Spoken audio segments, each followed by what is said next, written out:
GTFO is about a group of 4 people trapped in this underground complex, kept there against their will, forced down into the depths to fetch things or carry out different objectives for this unknown entity called the Warden.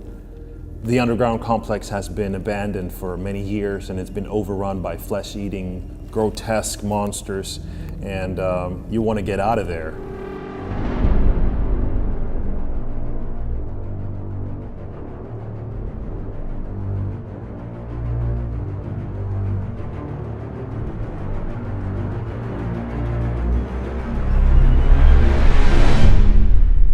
It actually requires you to be in the right mood together, because if they're not, you end up in a Leroy Jenkins situation when somebody's just running into the wrong area and doing the wrong thing.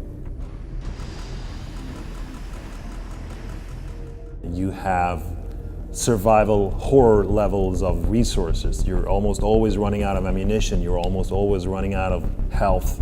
This sets a slower and more deliberate pace than other games you'd be likely to compare GTFO to. There's a lot of emphasis on exploration, stealth, and strategy. If you want to survive, you have to use all your tools and instincts to detect the combat situation before it happens, prepare for it, and control the action.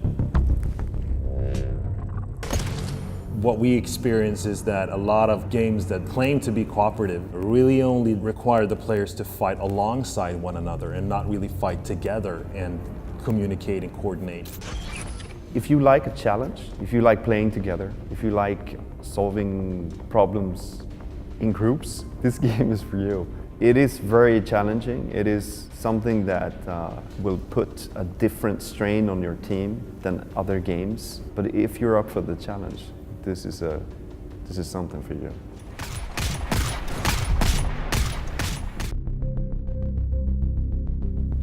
There's a lot of mysteries in the game. Who are the Warden? What's their agenda? How did you end up in the complex? What was the complex originally built for? Where do the monsters come from? And can you escape? So in GTFO, you play as one of 4 scavengers trapped inside this underground complex. You're held there against your will by some entity called the Warden. You're forced down into the complex every day to carry out different objectives, and you get to keep what you can scavenge from down there that the Warden aren't interested in. The story is not going to be told through a traditional story campaign mode, but rather through the free continuous updates of the game post-release. The 4 characters in GTFO is this sort of ragtag team of non-military game characters. A lot of the equipment is repurposed mining gear. They don't have the best weapons. They're not a special unit. We've created games before where the game characters are talking and bantering between one another.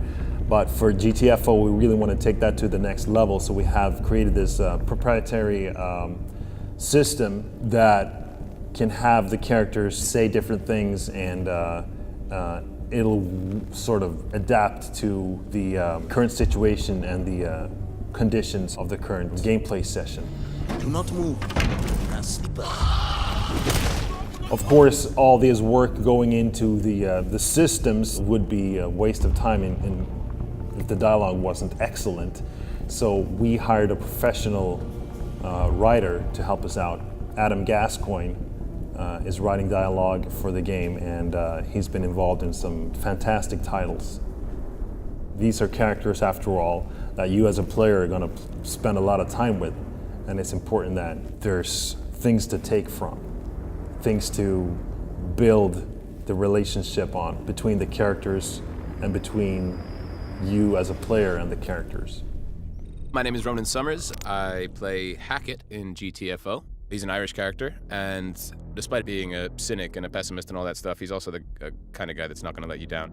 He's a fun guy to play, and I think Adam, the writer, got it bang on with the character, and I feel like the character is really well written. It can be hard sometimes with action-y games to find those little character nuggets and really get that side of a three-dimensional human to come through. But I think GTFO has spent a lot of time on making sure that these characters are well designed, and that definitely makes it easier to play as well.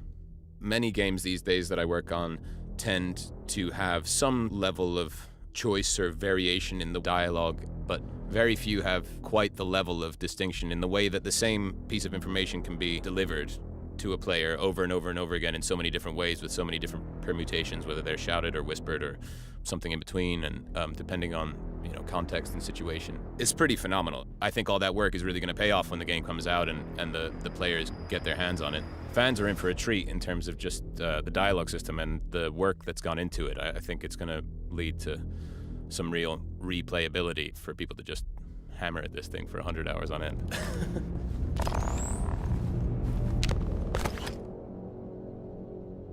Setting up to do the complex and the whole sort of environmental design, we wanted to create something that had a lot of sort of color to it, not make your average, brown or next-gen gray type art direction. We wanted something that was sort of potent in colors, and we're of course heavily inspired by, Ridley Scott stuff like the first Alien movie and stuff like that. The quality we've managed to get to, we're really happy with, and I think people will sort of appreciate all the work we put down on it in the end, I hope. The sort of style of the environments are purposely picked to sort of start off in something that registers as something natural, normal, something you can understand, something you understand when you look at it, you understand what it is. It's not necessarily too sci-fi or too weird or too... It's actually trying to establish some sort of normal baseline for what the environment was, but also sort of rooted in some sort of reality. And then as players progress through the game, this will of course change and become, I guess, weirder and weirder.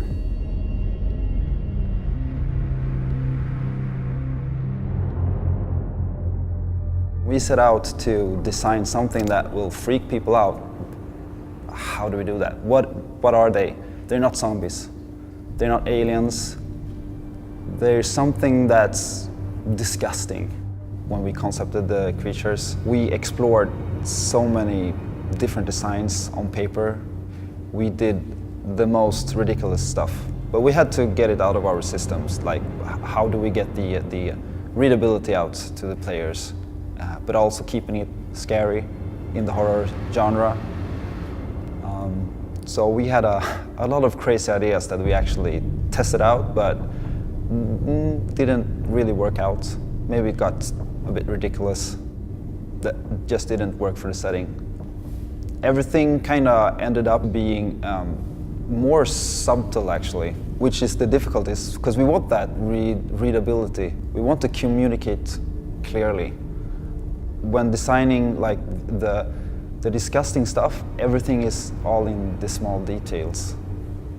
Is there a twisted face in there, or has the body been decomposed in a weird way that makes you see things move under the skin? And a lot of design actually came together when we did motion captures for the enemies, because we had to really think about how did they move, why did they move the way they did.